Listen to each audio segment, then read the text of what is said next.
avec plaisir et une joie non dissimulée que nous voulons vous accueillir ce matin dans ce moment de partage, ce moment de culte et de ce moment où nous voulons aller à la rencontre de notre Seigneur et Sauveur Jésus-Christ. Et donc, voilà, bienvenue à chacune et à chacun dans sa présence. Et avant d'aller plus loin, on va remettre ce moment entre les mains du Seigneur dans la prière. Seigneur, en effet, c'est notre joie en ce premier dimanche de l'année de nous trouver tous ensemble par l'intermédiaire de cette vidéoconférence. C'est moins que ce qu'on souhaiterait, mais nous nous réjouissons néanmoins de la communion de l'Esprit que tu répands sur nous et par lequel nous pouvons nous tourner vers toi et nous crier « Abba, Père », parce qu'en effet, c'est toi qui es au centre de notre adoration, au centre de ce culte que nous voulons maintenant partager ensemble. Et nous te demandons, Seigneur, que tu nous remplisses de ton Saint-Esprit, que tu mettes en nous une véritable louange qui vient du cœur, qui monte vers toi comme un parfum agréable. Seigneur, réjouis-nous les uns et les autres par la communion autour de la personne de Jésus-Christ, notre bien-aimé Sauveur, et veuille nous conduire chacune et chacun dans ce moment pour la gloire de ton nom, Seigneur. Amen. Quand on a comme moi la possibilité d'animer, de conduire la présidence, un premier dimanche de l'année, ben, c'est tout à fait logique qu'on pense aux vœux et aux souhaits qu'on va formuler. C'est d'ailleurs, je pense, ce qu'on a tous fait depuis 3 jours auprès de nos proches, les uns les autres, de nos familles, de nos voisins. On s'est souhaité plein de bonnes choses et c'était d'autant plus facile cette année que 2020 n'a pas été un cru exceptionnel, mais pas forcément dans le bon sens. Et donc, je crois qu'on a tous eu chacun la pensée de dire, voilà, 21, l'année 2021 va être nettement meilleure que l'année qui vient de se terminer. Et voilà, bonne année, bonne santé, qui était devenue un peu ringard, un peu dépassé, a pris une nouvelle résonance et a repris de la vigueur. Et c'est vrai que 21, ça rime avec vaccin, donc on se souhaite plein de bonnes choses. On met son attente dans une reprise économique, la réouverture, la reprise d'une vie la plus normale possible. Et toutes ces attentes sont tout à fait légitimes.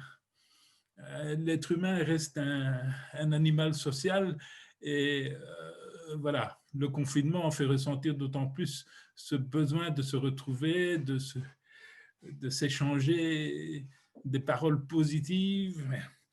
Mais en même temps qu'on prononce ces vœux, on se rend bien compte aussi combien ils sont fragiles et combien malgré ces formules incantatoires quasiment, nous restons dépendants de circonstances qui nous dépassent.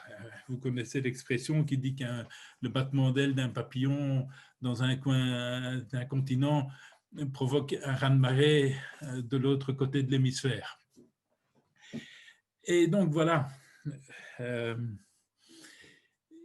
ces formules qu'on s'empresse de réciter, qui sont plus ou moins sincères, ne nous prémunissent pas de ce qui peut encore nous arriver. Et même, il n'est peut-être pas exclu de se poser la question si on se trompait en prononçant ces vœux et si l'année qui vient était encore pire que la précédente. Bon, je vous rassure tout de suite, la présidence, ça ne va pas être tout le temps comme ça. Hein. j'ai vraiment envie de partager avec vous un message d'espoir.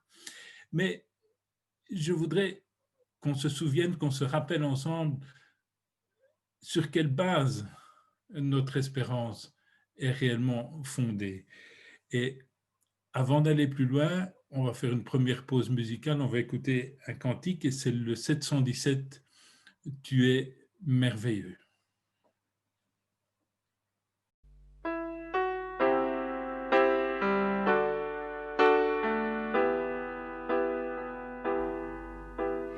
Nul n'est comme toi, Dieu puissant et éternel. Tu nous as consolés, tu nous as relevés. Ton amour est si fort pour restaurer, sauver. Tu es merveilleux dans tout ce que tu fais. Tu es merveilleux dans tout ce que tu fais.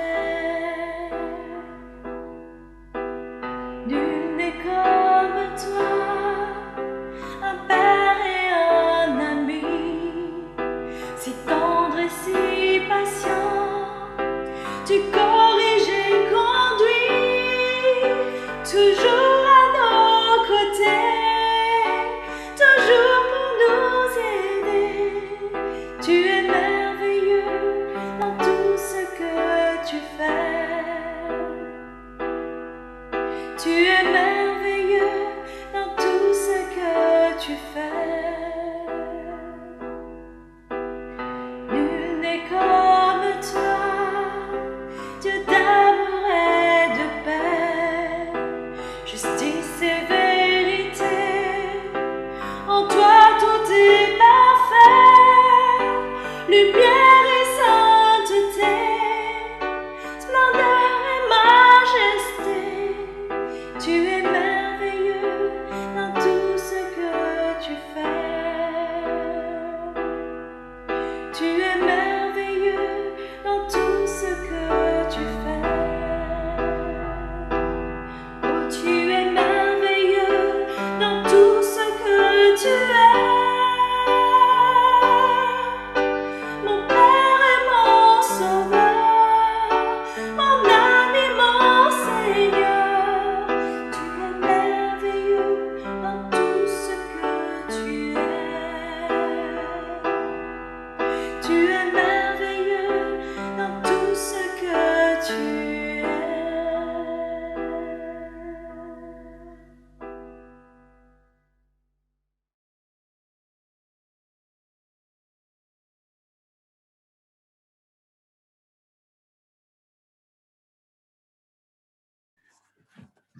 Premier épître de Pierre, donc chapitre 1, à partir du verset 3.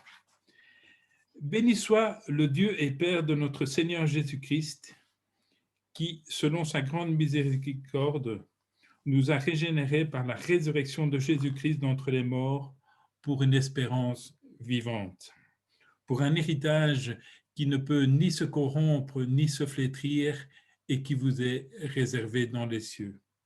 À vous, qui êtes gardés en la puissance de Dieu par la foi, pour le salut, prêt à être révélé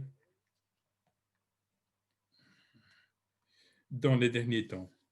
Vous en tressaillez d'allégresse, quoique vous soyez maintenant pour un peu de temps, puisqu'il le faut, affligés par diverses épreuves, bien plus précieuses, afin que votre foi éprouvée, bien plus précieuse que l'or périssable, cependant éprouvée par le feu, se trouve être un sujet de louange, de gloire et d'honneur lors de la révélation de Jésus-Christ. Vous l'aimez sans l'avoir vu, sans le voir encore, vous croyez en lui et vous tressaillez d'une allégresse indicible et glorieuse en remportant pour prix de votre foi le salut de vos âmes. Les prophètes, qui ont prophétisé au sujet de la grâce qui vous était destinée, ont fait de ce salut l'objet de leur recherche et de leur investigation.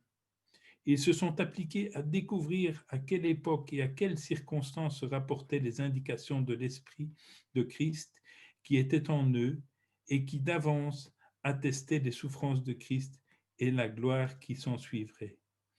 Il leur fut révélé que ce n'était pas pour eux-mêmes, mais pour vous, qu'ils étaient ministres de ces choses. Maintenant, elles vous ont été annoncées par ceux qui vous ont prêché l'Évangile par le Saint-Esprit envoyé du ciel, et les anges désirent y plonger leur regard. Voilà notre sujet de joie ce matin et la source de notre espérance.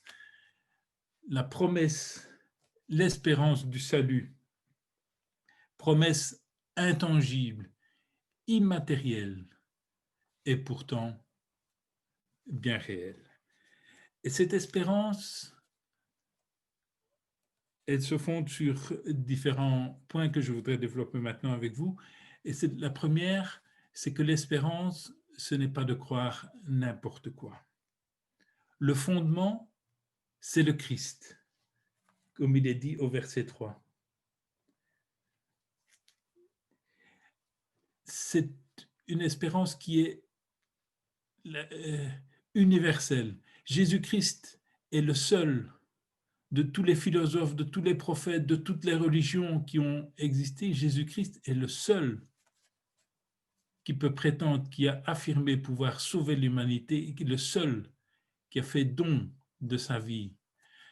Tous les chemins de sagesse, toutes les philosophies qui proposent des liens d'harmonie avec la nature, avec soi-même, avec son corps, ne peuvent rivaliser avec Jésus-Christ, qui est le fondement de notre espérance. C'est un salut universel, il n'est pas exclusif, il s'adresse à tous aussi. L'apôtre Paul dira qu'il n'y a plus ni juif, ni grec, ni barbare, ni esclave, ni libre, ni homme, ni femme, mais tous unis autour de Jésus-Christ en tant que véritable enfant de Dieu. C'est une espérance inégalée. Elle n'est pas non plus dépendante, conditionnelle, dépendante de circonstances, de nos capacités à fournir de bonnes œuvres, à accomplir les 5 piliers de la foi. Elle ne dépend pas de transformations censées nous améliorer au fil d'un karma aléatoire. L'espérance que nous avons en Jésus-Christ est ferme et définitive. Quand Jésus dit « tout est accompli sur la croix », il n'y a plus que la résurrection qui matérialise cette espérance, qui te transforme en une espérance vivante. Cette espérance que nous avons n'agit pas non plus comme un antidépresseur. Vous avez probablement lu ou entendu parler de ces inquiétudes qui sont exprimées par les spécialistes de la santé mentale en disant que les conséquences de cette pandémie sur notre santé mentale sont certainement importantes et probablement à l'heure actuelle sous-estimées. On va même jusqu'à parler d'une 4e vague à propos de ce qui se manifestera vraisemblablement tôt ou tard. L'espérance que nous avons n'est pas un voile que l'on se met devant les yeux, des lunettes roses que l'on chausse pour traverser la vie comme si c'était un long fleuve tranquille. Mais notre espérance se place au-dessus, elle transcende, elle surpasse toutes les circonstances. Si vous relisez les versets 6 et 7, il est clair que l'espérance ne nous épargne pas, ne nous place pas au-dessus des épreuves. Elles sont nécessaires, elles seront là, et 2021 n'y échappera pas. Nous connaîtrons la tristesse du deuil, de la séparation, la maladie, les épreuves, mais notre espérance nous place au-dessus, nous permet d'aller de l'avant. Ces épreuves sont même nécessaires puisqu'il est écrit que nous en sortirons grandis et fortifiés dans notre foi et que c'est un sujet de louange et de reconnaissance. Et avant d'aller plus loin encore, on va marquer une seconde pause musicale avec le cantique 792, « Mes mots sont bien peu de choses ».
Dieu.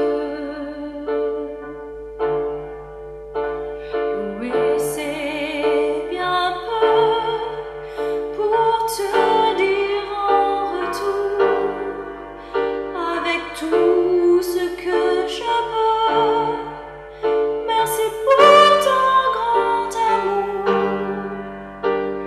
Toi le seul vrai Dieu, par ta lumière tu m'éclaires. Tu es un ami si précieux, toi mon Père. Tu es mon espérance, ma joie, comme une fleur dans le désert. Tu es la vie, rien n'est plus beau que ton nom. Quand j'entends tes louanges, tu es bon éternel, toi mon Dieu.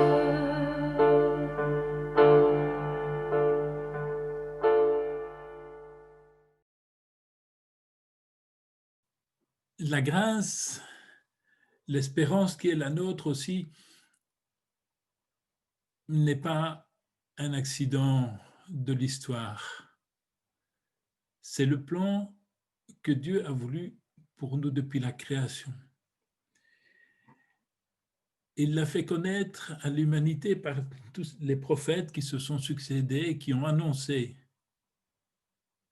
la venue de Jésus-Christ, qui ont annoncé ce salut. Cette grâce se vit donc au présent et elle constitue l'avant-goût, les gages des réalités à venir. Jésus-Christ, annoncé par les prophètes, existait avant son incarnation qu'on a célébrée il y a quelque temps, qui est la fête de Noël. Et par sa résurrection, qu'on célébrera prochainement à Pâques, il existe encore et il est vivant aujourd'hui. C'est pour nous, et maintenant, comme le dit le verset 12, que ces choses ont été écrites et annoncées. Et je fais un petit retour sur le verset 7 aussi, pour redire que cette révélation se trouve être un sujet de louange, de gloire et d'honneur. C'est ce que nous pouvons vivre à chaque instant aujourd'hui. Et c'est ce message d'espoir, d'espérance que je voulais partager avec vous tous, pour tous les jours de cette année et pour ceux qui nous attendent ici, d'ici le retour de notre bien-aimé Seigneur Jésus-Christ. Il y a encore un chant.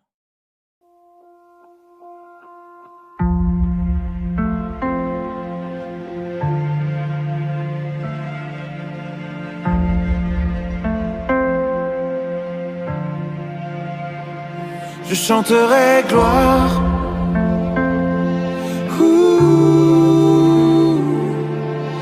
Gloire.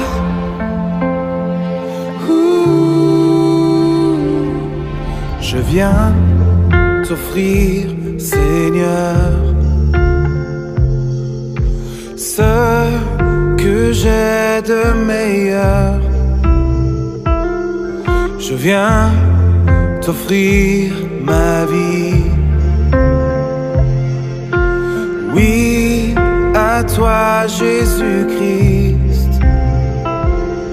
Et même si je suis fragile,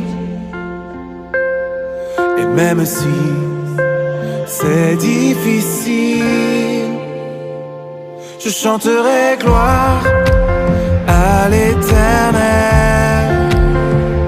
Je chanterai louange à son nom. Je chanterai Dieu, mon essentiel. Je chanterai en l'honneur de son nom.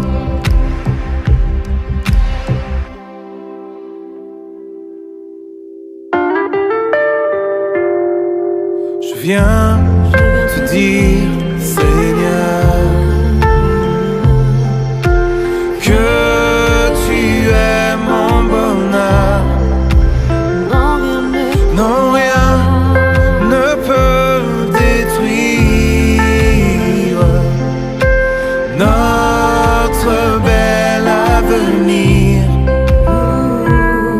Et même si je suis fragile, Et même si c'est difficile, je chanterai gloire à l'Éternel. Je chanterai louange à son nom. Je chanterai Dieu, mon essentiel. Je chanterai en l'honneur de son nom. Toute ma vie, je redirai que tu as donné ta vie. Toute ma vie, je redirai que tu as payé le prix. Toute ma vie, je redirai que je ne vis que pour lui. Yeah. Je chanterai gloire. Ouh, gloire. Ouh.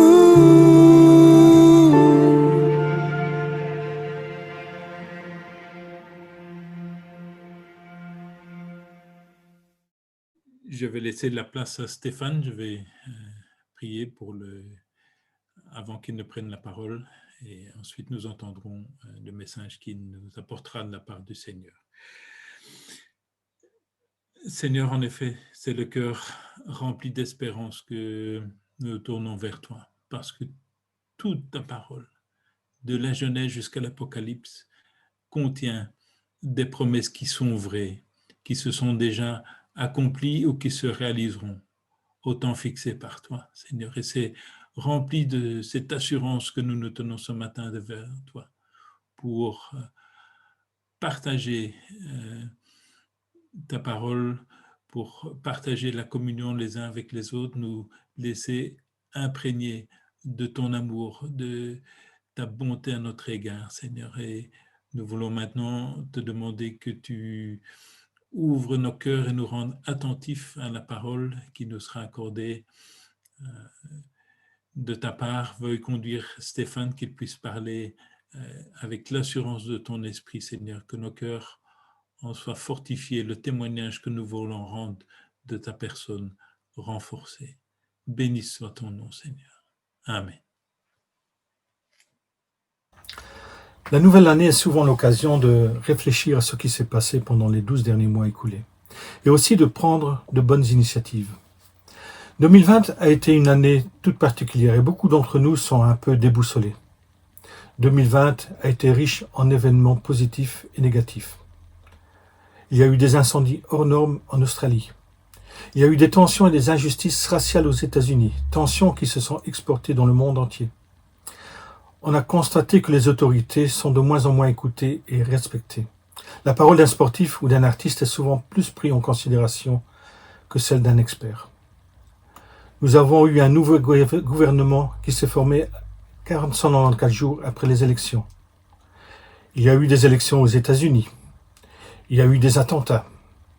Mais il y a surtout eu cette pandémie qui a tout bouleversé. Notre façon de vivre, notre façon de travailler, de communiquer les uns avec les autres. Beaucoup sont en souffrance physique et morale. Pour certains même jusqu'au point d'en perdre le goût de la vie. L'économie mondiale est au plus bas. Beaucoup sont en situation financière catastrophique. Pour beaucoup, 2020 a été une année où on a perdu nos repères et nos références. Mais nous avons tous besoin de retrouver des repères stables et de remettre les bonnes priorités dans nos vies. Et c'est également vrai pour nous les chrétiens. Je vais vous lire 2 citations que nous trouvons dans des catéchismes, l'un ancien et l'autre beaucoup plus récent. Pour information, un catéchisme, c'est un document qui reprend les différentes doctrines de base et fondamentales de la foi chrétienne sous forme de questions et de réponses.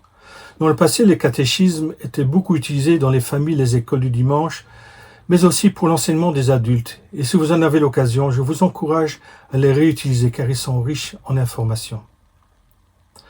Dans le petit catéchisme de Westminster, écrit au XVIIe siècle, la première question est « Quelle est la principale fin de l'homme ?» Et la réponse qui est donnée « La fin principale de l'homme est de glorifier Dieu et de se réjouir en lui pour toujours. » Et dans un catéchisme beaucoup plus récent, celui de la Cité, la quatrième question est « Comment et pourquoi Dieu nous a-t-il créés ?»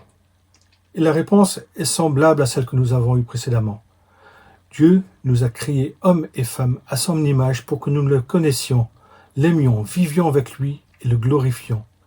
Il est juste que nous, qui avons été créés par Dieu, nous vivions pour sa gloire. Mais soyons honnêtes, avec tout ce qui se passe autour de nous, il est très difficile de glorifier Dieu et de se réjouir en lui continuellement.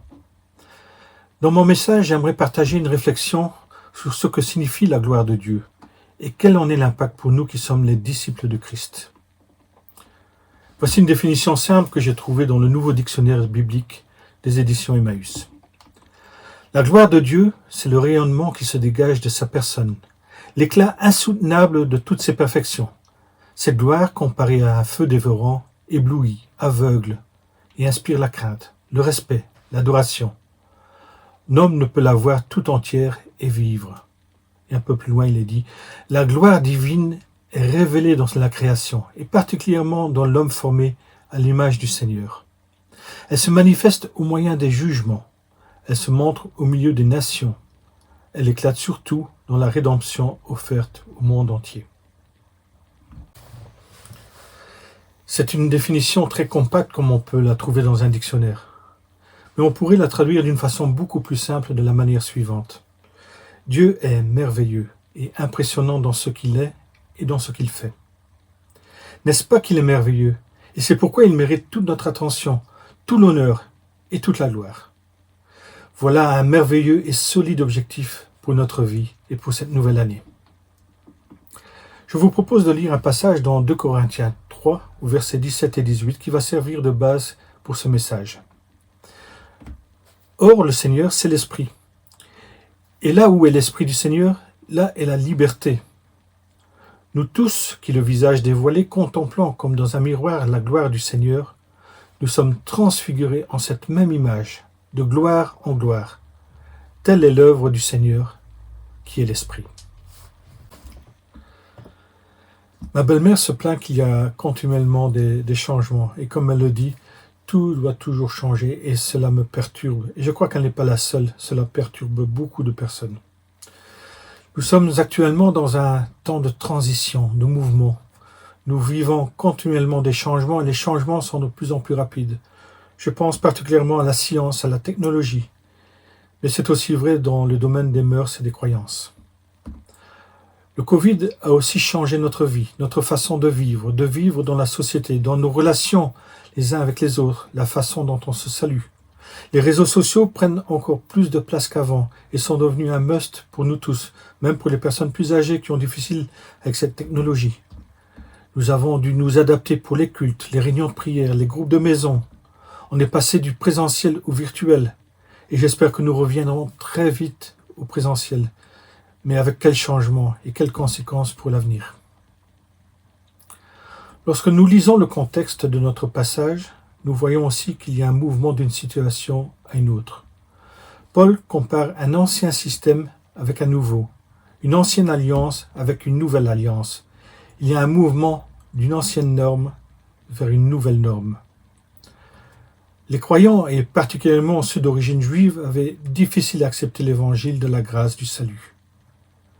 Aussi, Paul doit dans cet épître défendre son autorité d'apôtre. Certaines personnes le remettent en question. Et au chapitre 3, on trouve des choses qui clarifient ce qu'il fait et ce qu'il est. Il commence ce chapitre en disant « Est-ce que nous avons besoin d'une lettre de recommandation ?» Mais les Corinthiens eux-mêmes sont la lettre de recommandation pour Paul. Ils sont la preuve de la validité de son apostolat. Les Corinthiens sont le but de son ministère et il ne passe pas son temps pour lui-même ou pour son propre profit, pour sa propre gloire. Et puis il continue en faisant un certain nombre de contrastes entre l'ancienne alliance et la nouvelle alliance, entre Moïse et Christ. Examinons un peu plus ce passage. Paul introduit ici le concept du Saint-Esprit, et cela en contraste avec la lettre de la loi. Il y a un mouvement d'une ancienne alliance vers une nouvelle par l'Esprit de Dieu. Paul fait référence à Exode 34, où Moïse couvre son visage après avoir été dans la présence de Dieu sur la montagne, et après les rencontres qu'il avait avec Dieu dans la tente. Il y a un nouveau mouvement entre la loi qui a été écrite sur des tablettes de pierre vers celles qui sont écrites dans le cœur. Et nous trouvons un exemple de cela déjà dans l'Ancien Testament, en Ézéchiel 36, les versets 26 à 28 que nous allons lire. « Je vous donnerai un cœur nouveau, et je mettrai en vous un souffle, un esprit nouveau. J'ôterai de votre chair le cœur de pierre, et je vous donnerai un cœur de chair. Je mettrai mon souffle, mon esprit en vous, et je ferai en sorte que vous suiviez mes prescriptions, que vous observiez mes règles et les mettiez en pratique. Vous habiterez le pays que j'ai donné à vos pères, et vous serez mon peuple, et moi je serai votre Dieu. » Un des grands mouvements que nous voyons ici est un mouvement d'une loi qui a été donnée au peuple d'Israël, vers une nouvelle alliance qui a été étendue aux nations. Non seulement pour les Juifs, mais aussi pour nous, nous tous, comme dit au verset 18, nous tous sommes inclus dans cette nouvelle alliance. Au verset 17, Paul dit « Là où est l'Esprit du Seigneur, là est la liberté. » C'est-à-dire que maintenant, il y a un accès possible pour tous à Dieu par le Saint-Esprit.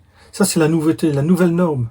Nous pouvons maintenant librement nous réjouir pleinement, trouver le bonheur dans la présence de Dieu par le Saint-Esprit. Et puis quand il arrive au verset 18, Paul peut dire « Nous tous à visage découvert ». Paul est conscient qu'à l'époque de l'Ancien Testament, lorsque quelqu'un aurait vu Dieu, il aurait été tellement impressionné par sa gloire qu'il aurait été pulvérisé par elle, écrasé par sa grandeur infinie, par sa sainteté parfaite et infinie. Mais maintenant, Dieu, dans sa bonté, à travers une nouvelle alliance par l'Esprit de Dieu, nous permet de voir la gloire de Dieu, de voir la perfection de Dieu. Nous sommes capables de voir combien il est merveilleux, combien il est infini. Et le résultat est que nous ne sommes plus détruits. Et cela ne s'arrête pas là, il y a plus. Le verset 18 nous dit que nous sommes transfigurés, transformés ou métamorphosés en la même image de gloire en gloire. La caractéristique de l'humain, en contraste avec les animaux, est qu'il a été créé à l'image de Dieu. En Genèse 1, verset 26, il est écrit « Dieu dit, faisons les humains à notre image, selon notre ressemblance. » C'est une caractéristique que seuls les humains ont. Les animaux ne l'ont pas, les plantes ne l'ont pas, les pierres ne l'ont pas. Nous, les êtres humains, nous portons cette merveilleuse image de Dieu. Au psaume 8, les versets 5 et 6, nous lisons « Qu'est-ce que l'homme pour que tu te souviennes de lui? Qu'est-ce que l'être humain pour que tu t'occupes de lui? Tu l'as fait de peu inférieur à un Dieu, tu l'as couronné de gloire et de magnificence. » C'est une position unique pour les êtres humains. Mais à cause de la chute dans le jardin suite au péché d'Adam, cette image a été salie. Il y a eu rupture avec Dieu, comme le disait Claude dans son message de Noël. C'est pourquoi nous avons besoin d'une réconciliation avec Dieu. Cela se fait par le sang de Jésus qui a coulé sur la croix et par la transformation continue que le Saint-Esprit opère en nous, afin de rétablir en nous l'image de Dieu que nous retrouvons en Christ. Autrement dit, le Saint-Esprit travaille en nous pour que nous soyons de plus en plus semblables à Christ. Et ce processus de rétablissement, de métamorphose, continue jusqu'au moment où nous le serons dans la gloire, dans le ciel, lorsque nous verrons le Seigneur face à face. Comme dit Jean dans sa première épître, quand il sera manifesté, nous lui serons semblables, car nous le verrons comme il est. Mais en attendant, c'est le rôle du Saint-Esprit de travailler dans notre cœur, de nous changer, de nous sanctifier. Il nous rend capables de contempler la gloire de Dieu. C'est la personne et la puissance du Saint-Esprit qui nous aident pour avancer en cela. J'aimerais rapidement revenir sur le fait que nous sommes créés à l'image de Dieu. Vous savez, c'est un honneur et un privilège que nous avons d'avoir été créés à l'image de Dieu. Et soit nous allons le négliger, soit nous allons en tirer un avantage. C'est parce que nous sommes faits à l'image de Dieu que nous sommes hommes et femmes égaux devant Dieu. Nous avons la même valeur pour Dieu. L'homme et la femme sont créés à son image. C'est parce que nous sommes faits à l'image de Dieu que nous sommes tous égaux, quelle que soit notre race, que nous soyons noirs, blancs ou jaunes. C'est aussi parce que nous sommes faits à l'image de Dieu que nous sommes égaux malgré notre classe sociale, notre éducation, que nous ayons un compte en banque bien alimenté ou non. Nous avons la même valeur aux yeux de Dieu. Nous sommes tous riches en Christ. Tout cela, c'est un statut, une dignité que nous avons, qui nous a été donnée par Dieu, car il nous a créés à son image.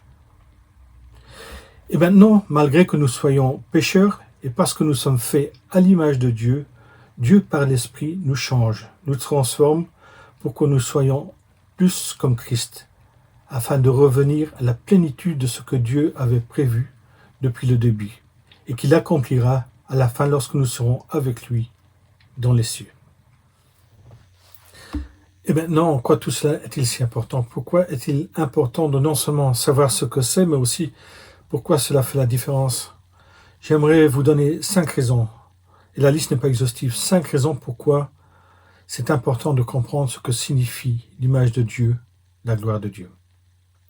La première raison, pourquoi c'est important, car Dieu n'en a pas fini avec nous. Nous sommes dans un processus. Soyons réalistes, nous sommes tous fragiles, nous péchons tous et tous les jours. Mais il y a de l'espérance car Dieu ne nous donne pas seulement un chemin pour sortir de notre état, mais il nous pardonne, il nous restaure, il nous réinitialise. Il nous restaure dans notre relation et dans l'image dans laquelle il nous a créés. Dieu n'en a pas fini avec nous. Il est encore occupé de travailler avec nous et en nous. Il nous appelle à revenir à lui afin que nous puissions voir sa gloire. Ce qui a comme conséquence que nous sommes transformés en son image, comme il a voulu à l'origine. Tel est son objectif pour nous, nous qui lui appartenons et qu'il aime. Deuxièmement, c'est important car Dieu est avec nous et pour nous. Une des plus grandes souffrances suite à cette pandémie, si nous n'avons pas été touchés par la maladie ou par le deuil, est peut-être la souffrance de la solitude, se sentir seul, se sentir abandonné. Mais nous pouvons savoir que Dieu est avec nous et pour nous. En tant que chrétiens, on n'est jamais seul. Nous avons la Trinité, le Père, le Fils et le Saint-Esprit qui est continuellement avec nous.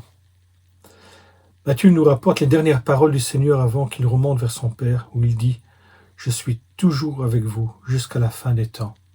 Et Paul nous dit aussi dans la première épître aux Corinthiens « Nous sommes le sanctuaire de Dieu, nous sommes le temple de Dieu, et l'Esprit de Dieu habite en nous. » La troisième raison pourquoi c'est important, car le Saint-Esprit est notre aide, notre consolateur pendant ces temps difficiles. Nous avons tous des difficultés à des degrés divers, que ce soit des petites difficultés ou des grandes. Certains ont des difficultés avec cette technologie que nous utilisons maintenant pour ce culte. Certains d'entre nous ont des problèmes financiers. Certains au milieu du mois n'ont même plus que quelques euros pour s'acheter de la nourriture. Certains vivent des moments difficiles pour des raisons de santé. Au cours de cette année, certains ont perdu un ou plusieurs êtres chers, un papa, une maman, un ami. Ou encore cette semaine, Bernard, le mari de Pierrette, a perdu son frère. Mais le Saint-Esprit est notre aide, il est notre consolateur, et par la grâce de Dieu, nous l'expérimentons tous les jours. Il n'a pas seulement promis d'être avec nous, mais il est aussi en nous, il nous réconforte, il est notre consolateur. La quatrième raison pourquoi c'est important, c'est car le Saint-Esprit et le Seigneur prient pour nous. En Romains 8, verset 26, nous lisons « De même aussi l'Esprit vient au secours de notre faiblesse, car nous ne savons pas ce qu'il convient de demander dans nos prières, mais l'Esprit lui-même intercède par des soupirs inexprimables. » Et au verset 34, c'est Jésus-Christ qui est mort, bien plus qu'il s'est réveillé, il est à la droite de Dieu. Il intercède pour nous. La Trinité n'est pas seulement au ciel pour passer l'éternité entre elles-mêmes, mais elle prend soin de notre âme. Le Seigneur et le Saint-Esprit prient pour nous. Ils intercèdent pour nous, pour que nous puissions être vainqueurs, pour que nous soyons fortifiés, pour que nous soyons bien. La cinquième raison pourquoi c'est important, c'est parce que nous avons l'espérance que Dieu veut nous amener plus près de la gloire. Dieu est glorieux, mais savez-vous qu'il veut nous changer pour être avec lui, qu'il nous invite à nous approcher de lui, à venir dans sa gloire, pour être avec lui dans la gloire pour toujours. C'est pourquoi nous devons avoir de l'espoir, même si l'année 2020 a été difficile pour nous.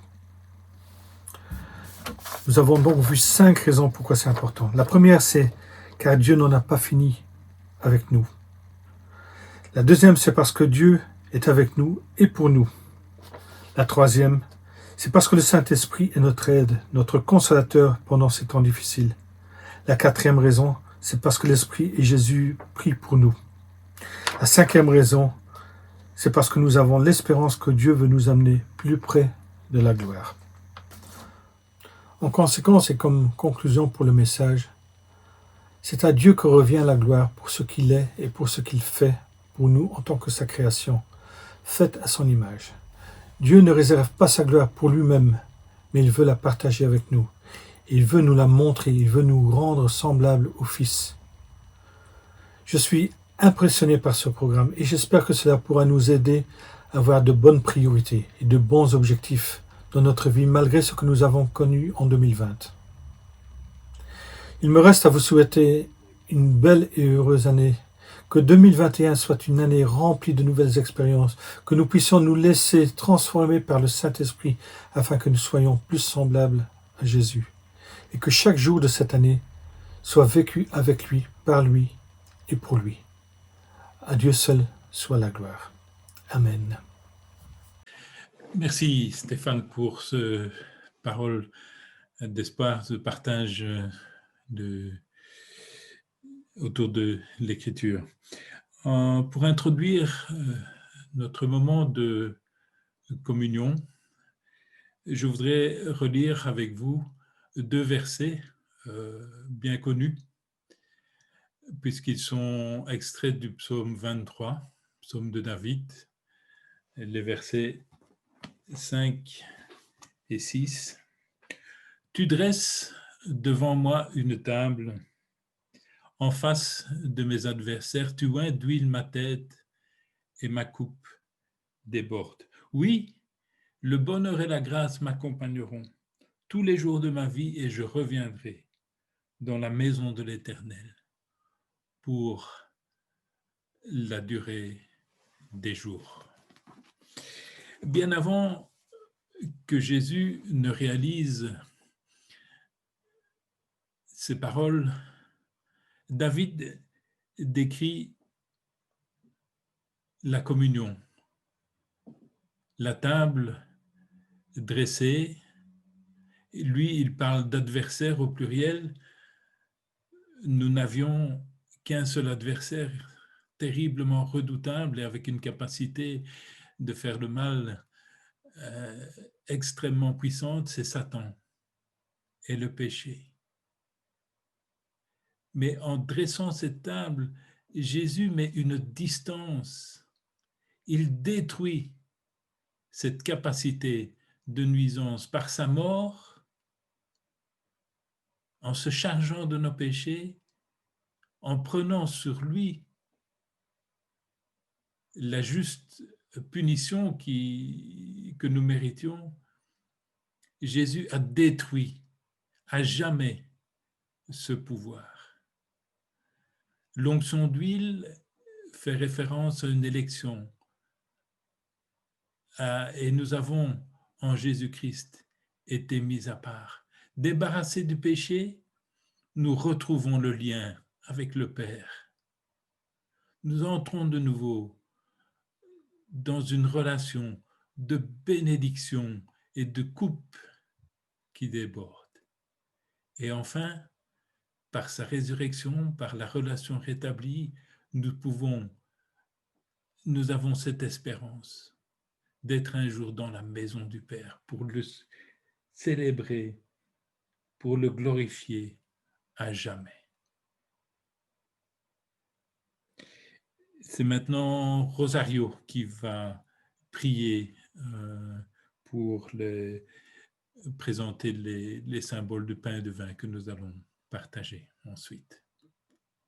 Notre Père Céleste, nous voulons tout d'abord te remercier pour tous tes bienfaits que tu nous accordes jour après jour et tes promesses s'accomplissent. Tu es à côté de nous, tu prends soin de nous malgré les difficultés que nous pouvons rencontrer ou nous avons rencontrées durant cette année. Mais Seigneur, nous voulons porter nos regards vers toi.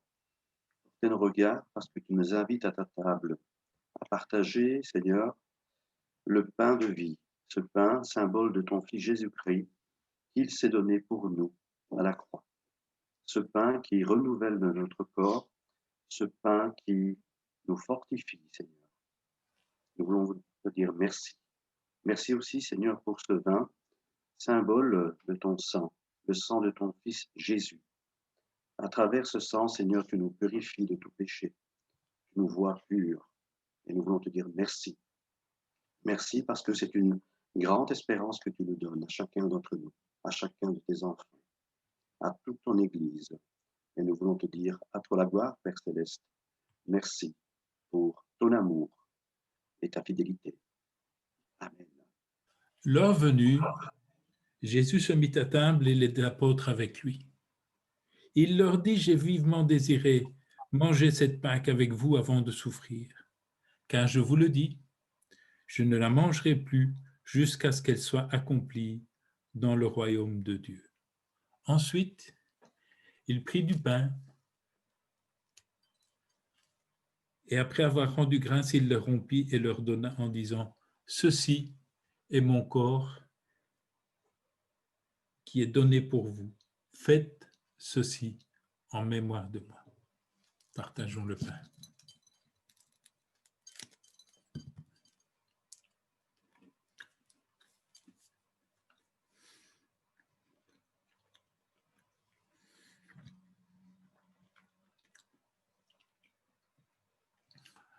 De même, il prit la coupe après le repas et la leur donna en disant, « Cette coupe est la nouvelle alliance en mon sang qui est répandue pour vous. » Partageons le vin.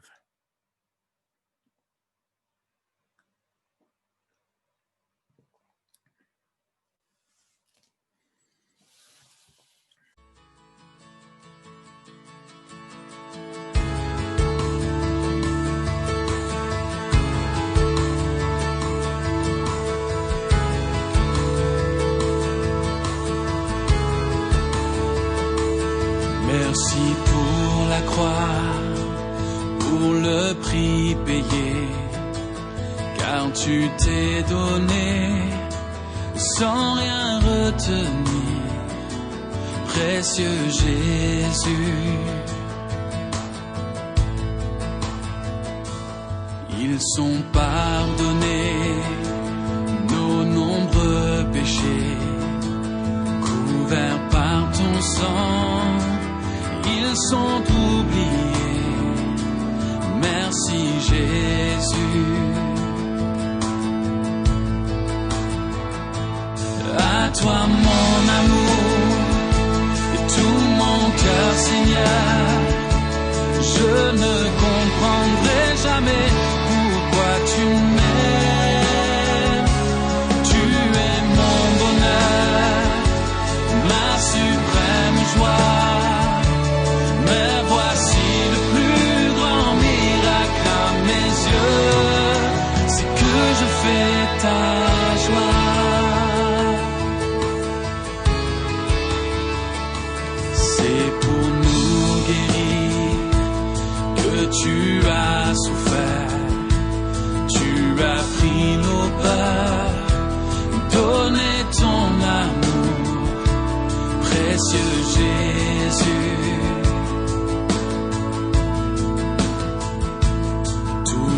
Accompli, tu as triomphé, tu peux nous sauver si parfaitement. Merci Jésus, merci Jésus. À toi mon amour,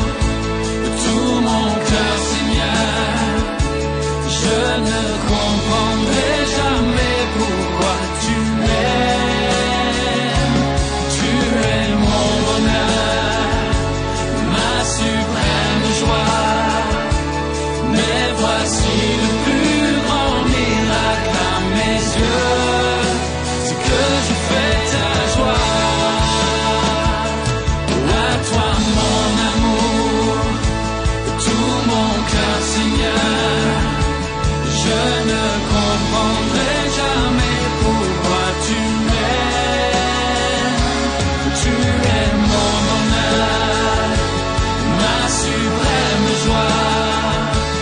Mais voici le plus grand miracle à mes yeux, c'est que je fais ta joie.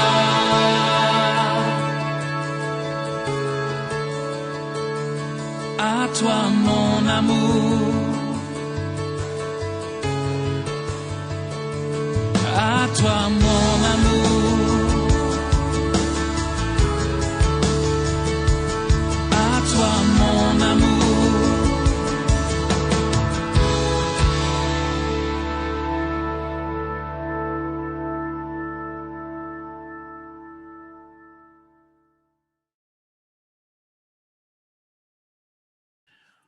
Seigneur, en partageant ce symbole, nous voulons te redire, t'exprimer toute notre reconnaissance pour le salut que tu as accompli pour nous.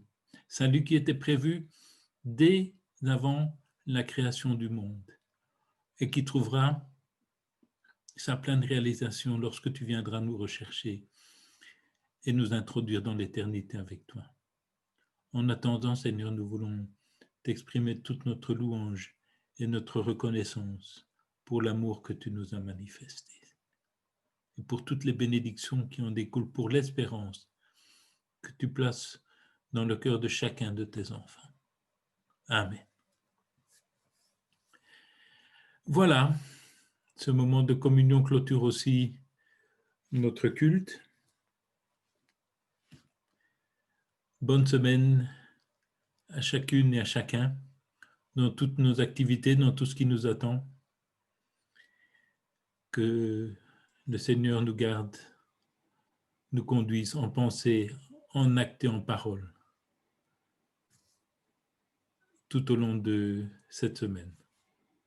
Rendez-vous dimanche prochain d'une manière ou d'une autre. Bonne semaine à tous et à toutes.